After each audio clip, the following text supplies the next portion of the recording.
El Atlas de Brazalete, tu guía semanal del fútbol remoto. Con Heitor Lagunas, Jordi Domínguez y Víctor Romero. En este capítulo, un gran espía, los extraños comienzos del fútbol olímpico y hazañas en las previas de Champions.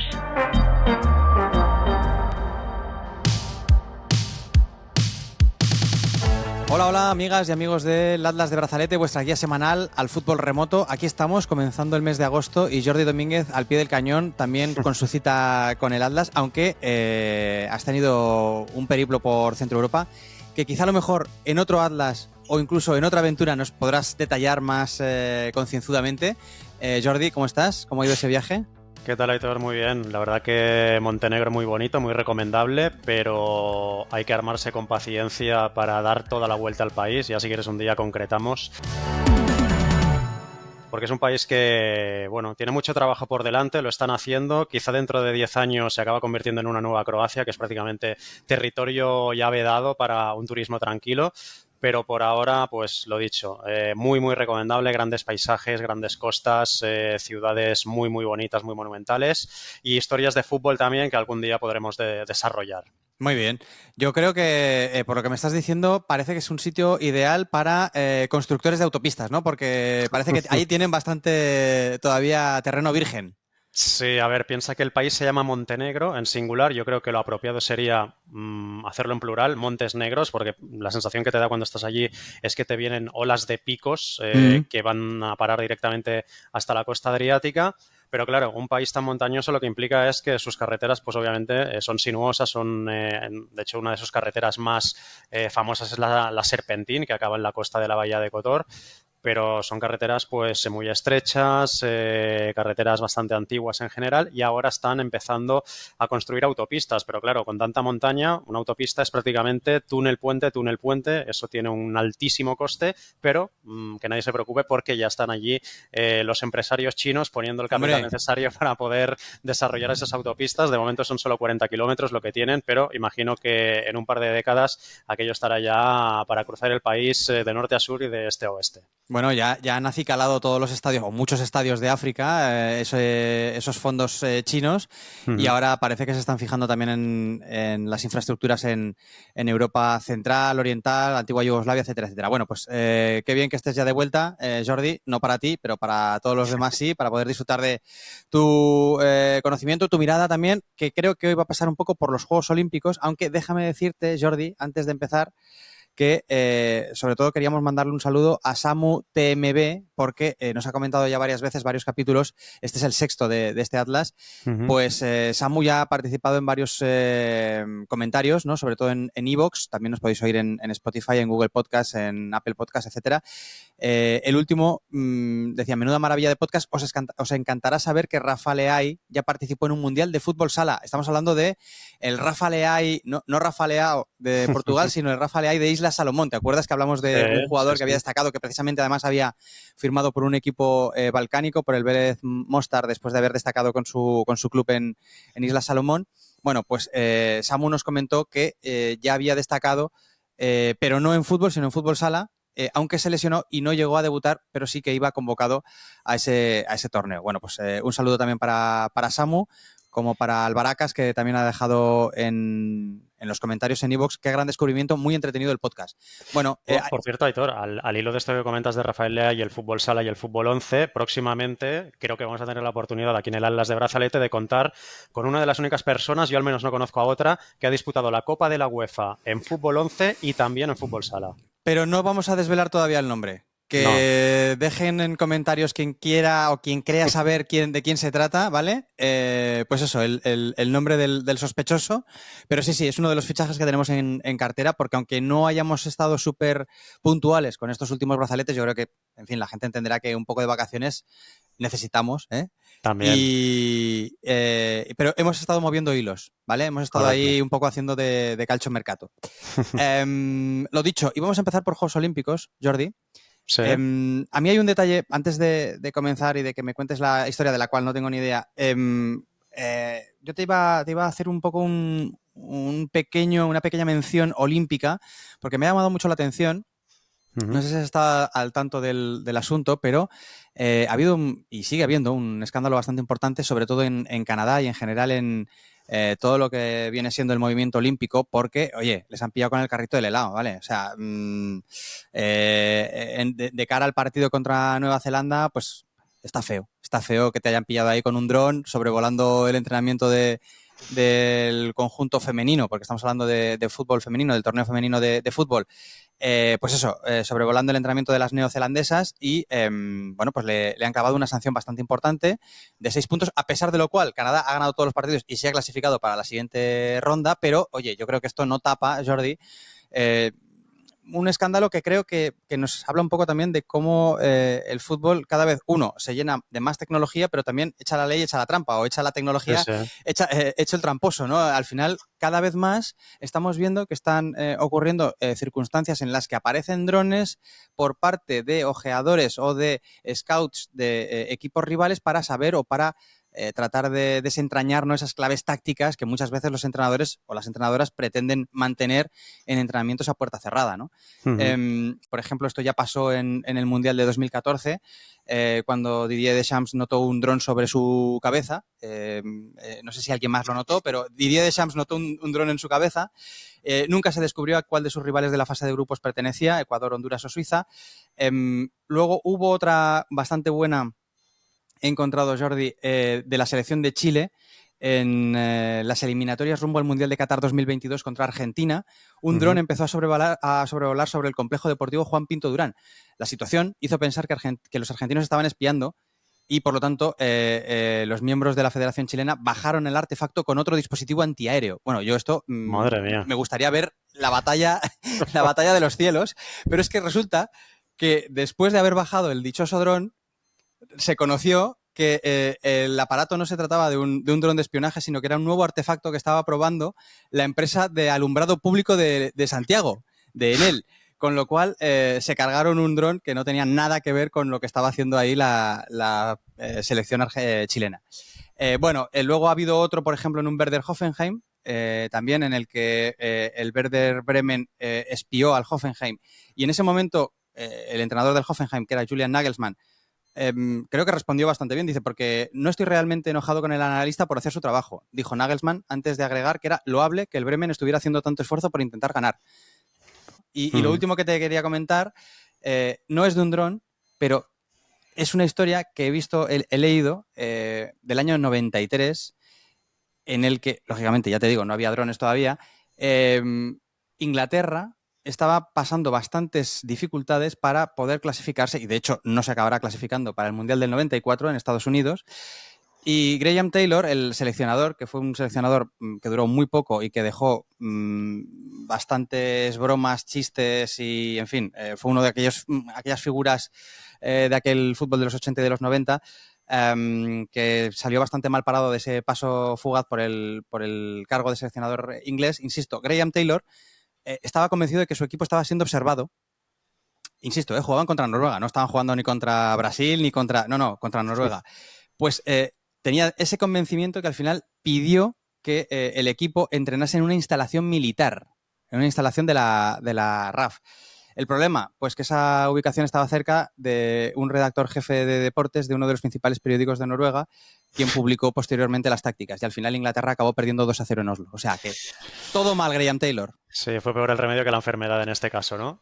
A mí, ahora todo esto que has contado, sin dron de por medio, me ha recordado a aquel episodio que vivió Marcelo Bielsa en el Leeds y que provocó una rueda de prensa en la que empezó a sacar toda la documentación que él empleaba y su staff para analizar a los rivales. Se pegó, yo creo que estuvo más de 2 horas allí pegando la chapa al personal y diciendo que vale, que sí, que había enviado a una persona a espiar al rival de turno, que lo estaba haciendo de forma habitual, pero que tampoco no le daba tanto rédito eso, porque fíjense yo con qué trabajo el análisis del rival. Y empezó a soltar ahí toda la cantidad de data que el tío manejaba para poder hacer ese análisis. Yo creo que más de uno se arrepintió de haber sacado aquella historia después de lo que se tuvo que comer.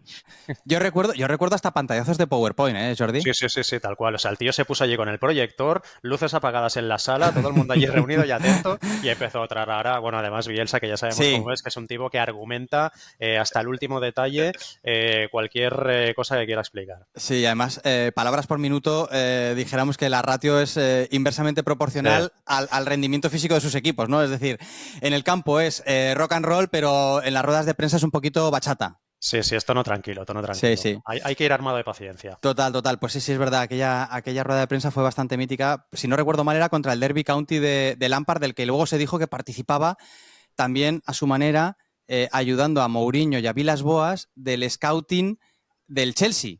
Porque no sé si sabes que Villas-Boas iba disfrazado, iba tapado a los entrenamientos de los equipos rivales para pillar también un poco de información. Es decir, que luego también el boomerang se devolvió en contra a un Lampard que lógicamente reaccionó como muy indignado, ¿no? Villas-Boas, actual presidente del Porto, Sí. Cuidado con esto, porque yo hacía tiempo que le había perdido la pista, pensaba que, porque todavía es un tipo joven, pensaba Sí. que su carrera en los banquillos todavía tenía cierto recorrido, más allá de que las últimas experiencias no hubieran sido positivas. Pero de repente me entero de que está metido en el proceso para derrocar a Pinto da Costa, que era el presidente con más años de trayectoria en un gran club europeo, y ahora mismo es el máximo dirigente de los Dragões portugueses. Así que bueno, pues en otra faceta distinta, pero sigue ligado al fútbol el bueno de André Villas-Boas. ¿Y sabes a quién se ha llevado de director deportivo? Pues ahora mismo no lo recuerdo. Andoni Zubizarreta. Andoni Zubizarreta, correcto. Sí. Sabía que lo conocía, pero ahora mismo no recordaba el nombre. Sí, hombre, pues gran fichaje, ¿eh? Hombre, ya verás. Mítico y desde luego creo que uno de los mejores conocedores del fútbol europeo. Yo creo que además Andoni tenía ganas de volver al ruedo. Así que sí, un gran dueto, desde luego. Y tremendo lo de derrocar, porque claramente hablando de Nuno Pinto da Costa hay que hablar de derrocamiento, ¿no? Después de 42 años de presidencia. Sí. Lo que ha hecho Villas-Boas. Bueno, pues vamos a los Juegos Olímpicos. Ya hemos dicho que ha empezado todo con un poquito de intriga, con ese espionaje tecnológico, pero Jordi, ¿de qué nos quieres hablar? Bueno, básicamente un poco de hacer un repaso de lo que ha sido el fútbol en los Juegos Olímpicos, porque los inicios fueron muy bizarros y yo no sé si todo el mundo está al caso de cómo fue esto, porque en los Juegos de la Era Moderna, que arrancan en 1896, en esa primera edición todavía no hubo fútbol, pero en la segunda ya sí, en 1900. Pero a diferencia de lo que ocurre ahora, no hubo selecciones, sino que lo que hubo fueron una serie de clubes, muy pocos, 3 concretamente en aquella primera edición, que de alguna manera fueron los estandartes o las banderas luego de los países a los que representaban, y las medallas, aunque en aquellos primeros Juegos todavía no se repartían medallas como ahora, constan en el palmarés de los Juegos Olímpicos como si en aquel caso los primeros Juegos los hubiera ganado el Reino Unido, que es una selección que también su idiosincrasia particular es casi una historia aparte de la que podemos hablar también, porque desde Londres 2012 como anfitrión no ha vuelto a participar ni va a participar en unos juegos, a no ser que los vuelva a organizar, porque por ejemplo Inglaterra es la actual campeona de Europa sub-21, pero su plaza que le correspondía para estar en estos Juegos de París fue cedida a otro de los equipos participantes en aquel europeo, porque más allá de que Inglaterra gane, eso no le arroga la representación de todo el Reino Unido y por lo tanto el Reino Unido no está en estos juegos. Pero a lo que iba, en los primeros juegos hay 3 equipos que participan. Uno de ellos es la Unión de Societés Françaises de Sports Athletics, que era una entidad deportiva que había fundado Pierre de Coubertin, que es el gran nombre vinculado a los Juegos Olímpicos. Está el Upton Park, que es un equipo amateur inglés, uno de los primeros participantes de la FA Cup, y había un equipo estudiantil belga en el que no todos los jugadores eran belgas, porque incluía a un jugador británico y a otro neerlandés. O sea, ya para empezar teníamos a 3 equipos, uno de ellos en el que ni siquiera todos los jugadores eran de una misma nacionalidad. Tenían que ir también un equipo suizo y uno alemán, finalmente no aparecen por allí. Y al final estamos hablando de que se juegan 2 partidos. Prácticamente son 2 encuentros de simple exhibición. El primero lo gana 4-0 el Upton Park, el segundo lo gana 6-2 el combinado francés frente al belga, y en el palmarés consta que el Upton Park y por lo tanto Reino Unido es el primer campeón de los Juegos Olímpicos en la modalidad de fútbol, más allá de que por las crónicas que hay de la época, Aitor, Pierre de Coubertin prácticamente da a entender que ninguno de los participantes en la modalidad futbolística de aquellos juegos lo hizo consciente de que estaba participando en unos Juegos Olímpicos como tal, porque al final eran una serie de concursos deportivos que se vincularon a la Exposición Universal de aquel año en París, y luego hubo que, de alguna manera, maquillar todo aquello, una vez ya concluida la competición, como que había sido parte de los segundos Juegos Olímpicos de la era moderna. En los siguientes 4 años después se vuelve a dar la misma situación, pero todavía más grave, yo creo, porque los Juegos se disputan en San Luis, pero en aquella época los transportes no eran los de hoy en día. Llegar de Europa a Estados Unidos, en este caso, implicaba un viaje de muchísimas semanas en barco. Luego, una vez en Estados Unidos, tenías que llegar hasta Missouri, hasta el estado en el que se realizaron aquellos Juegos Olímpicos en San Luis, y por lo tanto los equipos europeos ya ni siquiera se plantearon ir. Total, que acabaron jugando aquellos Juegos Olímpicos en fútbol 3 equipos. Uno canadiense, el Galt Football Club, que es el que acaba conquistando el oro, y 2 estadounidenses, que son equipos que seguramente mucha gente ni siquiera habrá oído hablar de ellos, que son el Christian Brothers College y el St. Rose Parish. Y se da la circunstancia que, como uno queda segundo y el otro tercero, Estados Unidos en aquellos juegos en fútbol tiene 2 medallas. Tiene la plata y tiene el bronce. Y así consta todavía hoy en día en el palmarés. Y los primeros juegos en los que realmente ya van combinados nacionales, es decir, selecciones, que podemos decir que es un poco lo que vemos hoy en día, aunque tenían sus propias circunstancias, es en los Juegos de Londres en 1908. ¿Pero qué ocurre ahí? En principio eran 8 selecciones las que iban a competir, 2 de ellas finalmente no toman parte, deciden no ir, que son Bohemia, lo que sería la actual República Checa, y Hungría, y Francia presenta 2 equipos, Francia A y Francia B. A Francia B, en cuartos de final, le cae un 9-0 por parte de Dinamarca, y las crónicas de la época hablan de un equipo en el que sus jugadores se dedicaban a fumar de forma compulsiva antes, durante y después de los partidos. Pero es que cuidado, porque Francia A, que accede a semifinales y se enfrenta a Dinamarca, se podría haber dado un Francia A, Francia B en caso de que los dos hubieran ganado su duelo de cuartos de final. Solo lo gana Francia A, Francia B pierde 9-0 contra Dinamarca, pero es que Francia A en semifinales pierde 17-1 contra Dinamarca. ¡Wow! Y esa es la derrota más amplia que se ha producido en la historia de los Juegos Olímpicos en fútbol. ¡Wow!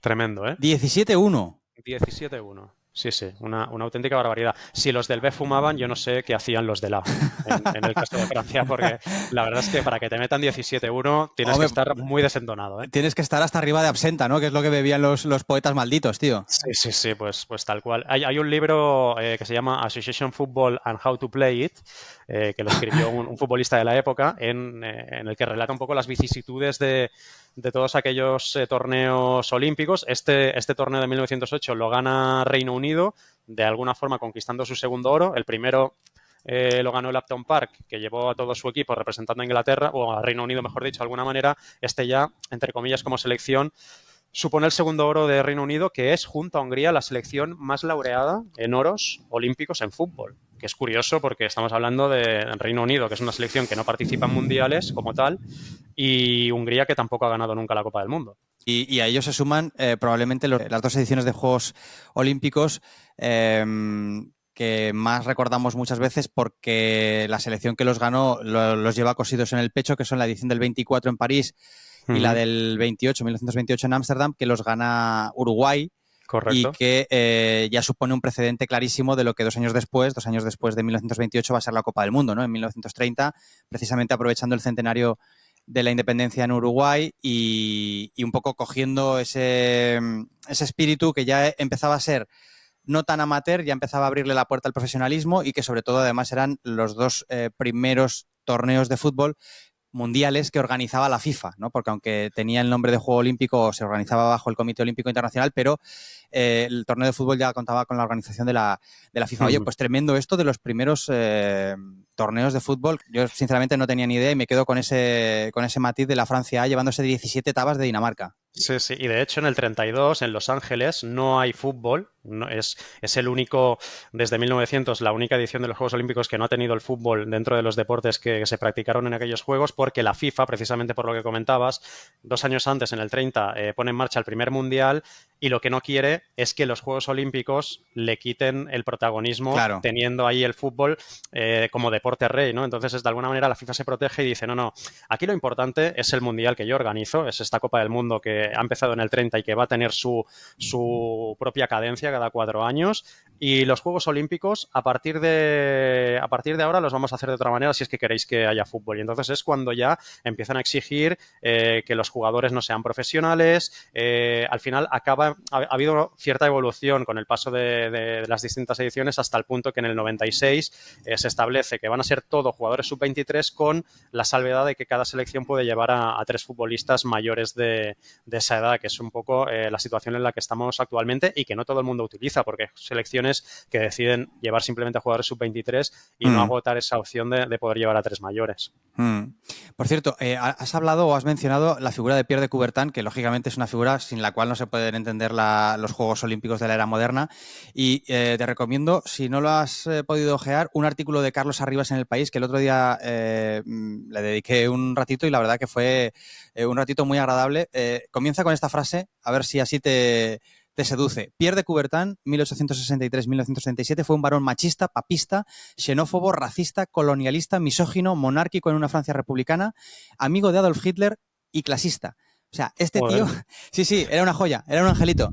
Y de hecho, en el artículo, que mientras estabas contándome este inicio del fútbol en los Juegos Olímpicos, he buscado y he encontrado, ahí aparecen frases del tipo este de Coubertin que yo sinceramente no lo tenía tan ubicado, vamos, no lo tenía nada ubicado, como mínimo en este sentido, ¿no? En el sentido ideológico, político.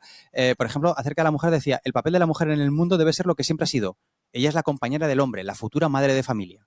Decía que en los Juegos Olímpicos la participación femenina sería poco práctica, poco interesante, poco atractiva y que, en cualquier caso, debía de estar limitada, ante todo, a coronar a los vencedores. O sea, imagínate tú, el tipo, claro, luego nos llevamos las manos a la cabeza de que en el año 36 los Juegos Olímpicos se celebraran en Berlín, ¿no? Con el Tercer Reich a todo trapo. Pues bueno, esto es lo que hay detrás en el origen, ¿no? Remoto de los Juegos Olímpicos, del cual ahora con Jordi hemos conocido también ese vínculo con el fútbol. Jordi, yo lo único que te quería comentar es que ahora mismo en agosto, más allá del torneo olímpico, tanto de hombres como de mujeres, estamos también en momento dulce para los frikis del fútbol remoto, como son previas de Champions, Europa League, ya lo hemos comentado, Conference. Te quiero hacer un poco un recap, que dicen los jóvenes, un resumen o una actualización de cómo estamos en estos primeros días de agosto, sobre todo en la previa de Champions, porque recordarás, yo creo que fue con Naveira que lo dijimos, ¿no? Que había 2 previas de Champions que iban a visitar, no España, pero sí la península ibérica, Andorra y Gibraltar, ¿no? En Andorra teníamos al Unió Esportiva Santa Coloma, que había ganado por primera vez la Liga en Andorra, y en Gibraltar teníamos al multicampeón absolutamente hegemónico del fútbol gibraltareño, como es Lincoln Red Imps. Bueno, pues para sorpresa de todos, andorranos como gibraltareños superaron sus primeras rondas. Yo creo que esto, sinceramente, cuando lo vi, me hizo ilusión. Me hizo ilusión porque además es que no sabía que los andorranos eran el equipo con la peor racha en vigencia de todas las competiciones europeas, habiendo cosechado 17 derrotas consecutivas en sus anteriores apariciones. O sea, habían perdido todo lo que habían tocado. Hasta que llega esta eliminatoria en la cual en la ida pierden, manteniendo el ritmo, y luego iban perdiendo también en los Balcanes contra el Balcani de Kosovo, consiguen marcar 2 goles, forzar la prórroga y Juan Penavarro, el portero andorrano, acaba convirtiéndose en ídolo absoluto porque para varios penaltis y consigue que su equipo se metiera en la segunda ronda de Champions. En fin, yo creo que esto tiene mucho mérito. Luego han caído 0-4 con el Midtjylland, con lo cual están fuera de Champions, pero ahí queda esa primera previa de la Unión Esportiva Santa Coloma. Un matiz sobre el fútbol andorrano, Aitor, porque a mí no es de Champions, pero me sorprendió mucho la tunda que le metió el Inter Escaldas al Vélez Móstar. Total. Pero tremendo, sí. De hecho, ahora el Inter Escaldas, en el momento de grabar este capítulo, está jugando también su partido, pero la verdad es que fue bastante llamativo. Un 5-1, creo, ¿eh? Sí, 5-1. Yo creo que el fútbol andorrano, claro, nos queda un poco fuera de foco, pero ya el año pasado, si no me equivoco, fue la primera vez que había 3 equipos andorranos en segunda ronda, ¿no? Habían superado sus primeras rondas. Y este año lo llamativo ha sido esta consecución del primer triunfo en su historia europea de la Unión Esportiva Santa Coloma y también este que comentas del Inter Escaldas. Y con respecto a Lincoln Red Imps, es que pasó también en penaltis, contra el Hamrun Spartans de Malta. Hablamos también del Hamrun Spartans. Es que hablamos de los dos partidos de aquellas dos primeras eliminatorias, tanto de andorranos como de gibraltareños, y luego ha caído 0-7 con el Karabakh. Aunque el más parcial, valga redundancia, de la segunda ronda previa de Champions, Jordi, no ha sido ese 0-7 que se comieron los del Lincoln Red Imps en Azerbaiyán, sino que ha sido un 9-2 del Dinamo de Kiev al Partizan, 9-2 parcial global, o sea, el resultado global, tanto ida y vuelta, 9-2 del Dinamo de Kiev al Partizan. También bastante llamativo. Pero es que, he estado mirando, el Partizan venía previamente de hacer una tournée por Moscú, donde había empatado con el Dinamo y con el Lokomotiv y había caído 3-0 con el CSKA. Llámame mal pensado, pero yo creo que igual el buen rollo este que hay entre serbios y rusos, por lo que sea en Ucrania, igual más que gracia lo que sirvió es para espolearles y para decir, oye, vamos con todo. Le metieron 6-2 los del Dinamo de Kiev en el arena de Lublin, es decir, en el sudeste de Polonia, y ganaron 0-3 en el estadio del Partizan. Y insisto, he estado mirando y es el peor global que le han metido al Partizan en toda la historia del fútbol europeo. O sea, el Partizan de Belgrado nunca le habían metido un global como este 9-2 que le ha metido el Dinamo de Kiev. Me ha llamado la atención. Es un poco tangencial, pero es que me ha venido ahora a la cabeza. En el viaje este de vacaciones a Montenegro, en los Balcanes, lo bueno es que cuando pillas en un hotel televisión por satélite, enganchas las televisiones no solo de Montenegro, sino también de Croacia, de Eslovenia, de Serbia. Y pillé de casualidad un torneo que se estaba disputando en San Petersburgo, con el Zenit, el Estrella Roja y el Talleres de Córdoba, que digo, yo pensé, pero ¿qué pinta aquí Talleres de Córdoba si además están en competición en Argentina? Y además Talleres está muy bien, o sea, creo que va líder, o en aquel momento iba líder de la tabla en el torneo argentino. Y por lo que leí, porque claro, yo me quedé allí con el culo torcido, digo, pero ¿qué pintan estos aquí jugando ahora? Además era en el estadio, no en el Krestovsky, que es el nuevo de San Petersburgo, ¿sí? Ese que costó un dineral para el Mundial de Rusia, sino en el anterior, en el viejo Petrovsky, que por lo visto todavía sigue en uso, lo utiliza el filial del Zenit y tal.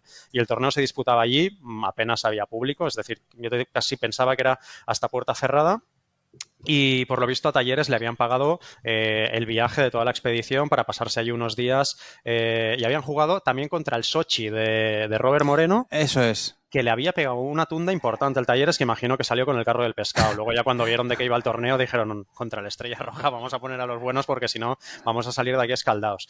Pero curioso, ese torneo de pretemporada me lo topé por casualidad haciendo zapping en la televisión serbia. Sí, pues esto también lo vi por Twitter o algo y me llamó la atención, pero no indagué mucho, pero sí que me pareció flipante, sí, que Talleres de Córdoba. Y realmente, ¿tú cómo te enteraste de que era Talleres de Córdoba? ¿Por la pronunciación? No, claro, bueno, tú imagínate. No, sí, me enteré al final porque el narrador, por suerte, que era bastante bueno, a pesar de que yo no entendía nada, estaba obviamente narrando en serbo-croata, pero pronunciaba bien los nombres. Entonces ya empecé a escuchar apellidos hispanos. Estaba en cirílico, obviamente, claro. Ponía allí las tres primeras, una T, una A y una L, ¿no? Teóricamente, pero en cirílico, que no tengo la fortuna de ser capaz de descifrarlo, pero al final entró una cosa y otra, y la camiseta también y tal, y llegué a la conclusión de que era Talleres de Córdoba. Entonces ya me puse a buscar por internet y encontré alguna noticia en inglés de aquel torneo, auspiciado obviamente por Gazprom y nada, y entonces ya indagué y vi quiénes eran los integrantes del torneo y demás, y bueno, pues ahí estaba también el Sochi de Robert Moreno, que está intentando regresar a primera, está en segunda división ahora mismo. Sí, que bajó a segunda el año pasado después de algún partido en el que Robert Moreno dijo que les habían envenenado o que les habían puesto algo en el Gatorade, señorita, en el Gatorade. Oye, pues muy bien, me ha parecido muy interesante esto del torneo este de Gazprom. Lógicamente, Estrella Roja, si no me equivoco, también lleva a Gazprom. También es un club de la órbita. Talleres ya no sabemos. Talleres ya es el que aceptó la invitación. Talleres, sí, la verdad es que supongo que iba a gastos pagados y dijo, oye, pues mira, a nadie le amarga un dulce, me voy allí a San Petersburgo, he hecho una semanita, entreno, juego 3 partidos y para casa con un dinerito en el bolsillo. Sí. Oye, Jordi, pues muy bien, hemos hecho aquí un pequeño repaso veraniego, este Atlas Summer Edition. Has dicho que vamos a tener a un invitado nos gustaría tener, ya hemos hecho las primeras gestiones. Hay que decir que tampoco están siendo muy complicadas, no está siendo esto el fichaje de Dani Olmo por el Barça ni nada de esto. Hay que decir que hay mucha predisposición por parte de todos los jugadores implicados que tocamos, porque cuando le explicamos un poco de qué va esto, pues todos están muy abiertos a participar. Es un poco como ir al mercado teniendo dinero. Sí. O sea, quiero decir que tampoco estamos recibiendo muchas negativas. De momento creo que apenas hemos tenido ninguna. No. Y aquí en este caso, del jugador que estamos hablando, del exjugador que estamos hablando, si no ha estado hoy, ha sido simplemente por cuestiones de agenda. Correcto. Agenda apretada. Apretadita, pero ha dicho que en cuanto pueda va a estar aquí, o sea que yo creo que máximo 2-3 semanas vamos a encontrar el hueco para que pueda contarnos, entre otras cosas, esa experiencia que le convierte en un futbolista de lo más singular. Sí, y además de un gran comunicador, y aquí ya estamos dando muchas pistas.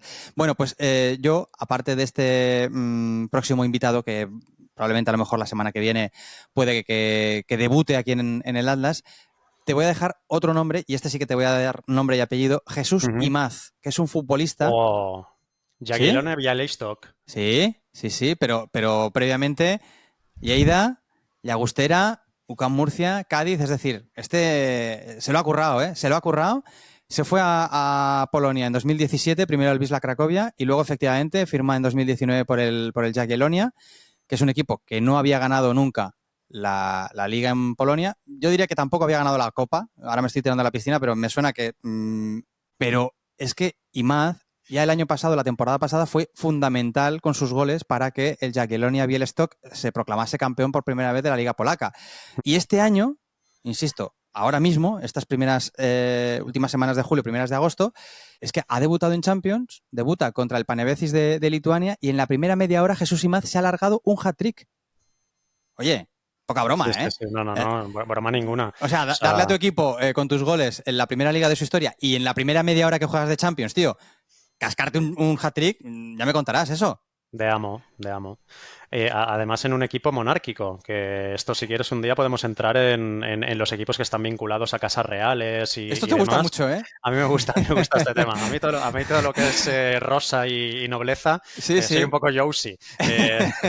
Sabes que me va. Entonces, el Jagiellonia es uno de los equipos que no hay tantos, ¿eh? Luego, en España esto es mucho más común porque tenemos un porrón de equipos reales que en su día recibieron esa distinción por parte de la Casa Real Española. ¿Sí? Pero a nivel europeo no es tan común. En Bélgica sí que hay muchos, que un día si quieres contamos el porqué, pero en Polonia, por ejemplo, hay dos casos. Uno de ellos es el Jagiellonia y, bueno, pues está curioso a veces saber por qué los clubes se llaman como se llaman. Oye, pues mira, esto yo creo que es perfecto, Jordi, para que se lo cuentes a Jesús Imaz. Hay que conseguir... lo sabe, ¿no? Pero bueno, pero pues que lo comente. Algún matiz, claro, pero ahora nos estamos poniendo deberes a nosotros mismos. Hay que conseguir el teléfono o el contacto de Jesús Imaz y hay que convencerle de que se pase por el Atlas. Pues sí. Bueno, pues... A ver, yo creo que si alguien se lo dice, o incluso puede ser, no lo sabemos, que le llegue este podcast, incluso hasta lo vea en un rato libre ahí echando un café en Białystok, pues él mismo igual en un comentario puede decir, oye, aquí estoy, cuando queráis me llamáis.